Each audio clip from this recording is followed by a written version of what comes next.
on Rank the Movies. We've talked a lot this year about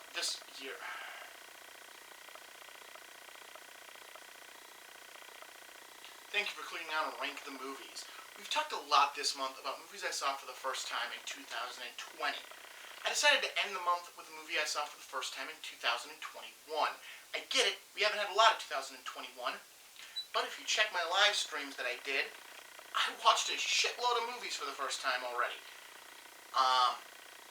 And one of them I decided to give an episode to. I didn't wait that long to do this episode, but I decided to give it its own episode. It is the movie Rubber by Quentin Dupieux. I've totally butchered this man's name, but you know, it happens. So, Rubber is the story of a sentient tire that wakes up one day and realizes it has psychic abilities to blow the heads off of people or blow up small animals. That is the plot of this movie. It is a ridiculous film. This might be one of the most ridiculous movies I've ever watched. And Detention is a pretty ridiculous movie, if you remember back during my first video this month when I talked about movies I had first seen in 2020. Detention's a pretty ridiculous movie. This is an even more ridiculous movie. So it opens with a long stretch of road, dirt road. There are chairs set up throughout this road. A car turns onto the road and drives through the chairs. But it makes sure it hits all the chairs. Every last chair. It hits them all. Then it turns onto its side, so you get the nice, passenger side view. The trunk opens, and a sheriff comes out of the trunk. His deputy, who's driving the car, hands him a glass of water. He approaches the camera and begins to talk. He talks about how every movie has an element of it doesn't matter in it. He gives some great examples. It's definitely worth watching this monologue. He gives some great examples of it doesn't matter. He then dumps out his glass of water and returns to his trunk, and the car drives off.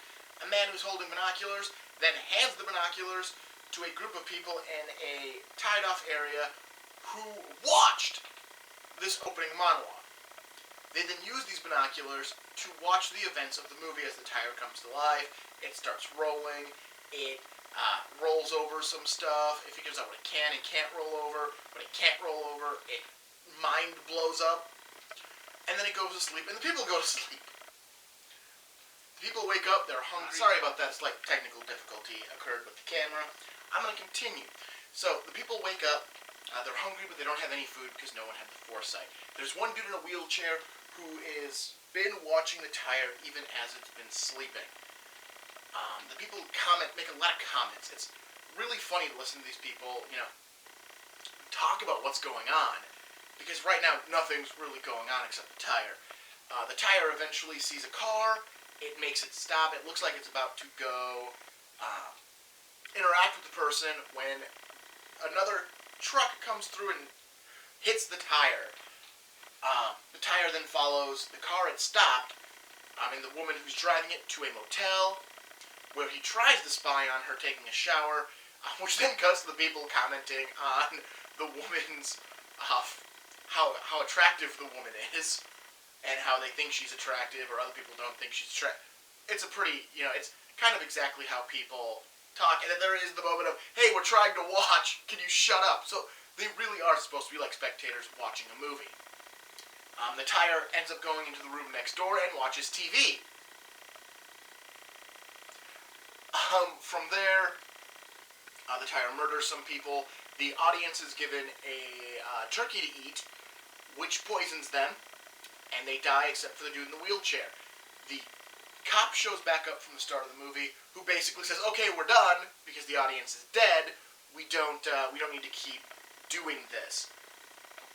And he finds out after being shot multiple times and not being affected by it, that one person is still alive from the spectators, so they have to continue on. And he like is so defeated that he has to go back and start continuing on with the story, even though like he thinks he should be done. The tire eventually blows somebody up. He has to check his script for what his next line is, which is the kid, because there's a kid who saw the tire. And the kid was right. The tire's the murderer. And becomes, the cops tried to stop the tire. The tire sees a tire fire, which apparently makes it go insane, and it kills a bunch of other people. And there's a time jump. This movie is so ridiculous. I'm not going to spoil the ending of what this movie is at this juncture. This is such a ridiculous movie. And it really is based on that idea of it doesn't matter. That it doesn't matter. It doesn't matter why the tire is sentient. It doesn't matter why there's an audience. It doesn't matter why any of it. None of it matters. Like, I didn't pause and go reasons or plot because it doesn't matter. And that's the genius of this movie. Is because it doesn't matter. This is a very divisive movie for that same reason, because people who can't accept that idea that it doesn't matter, that you don't need it to be explained to you or handheld. As much as I've said I want explanation in some movies, because this movie comes straight out at the beginning and says it doesn't matter, it made it all acceptable. I don't need any explanation because it's already been given to me in that it doesn't matter. It's a great film. I'm really sad I waited. Because this thing came out in like 2000. Let me see if I can't pull the year off of it quickly here. 2010. So this was a 2010 movie, the year I graduated college. I'm really sad I waited 11 years to finally sit down and watch Rubber.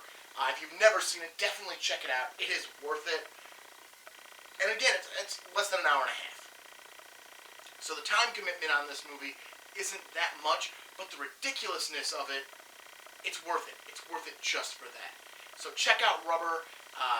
Don't forget to like this video, subscribe to the channel to see more stuff. Leave a comment if you're one of those people who absolutely hated this movie.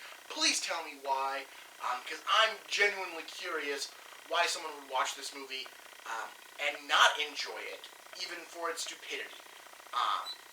So let me know. Next month, we are in March. It's March Madness! I'm not doing brackets or anything. I'm going to talk about some movies. Good movies, great movies, okay movies, weird movies. I'm going to talk more movies. So come on back next week, see what I'm going to talk about. And, have a great end of your month. Have a great March. And I will see you next time on Rank the Movies. I am Martin Prevost. Have a good one.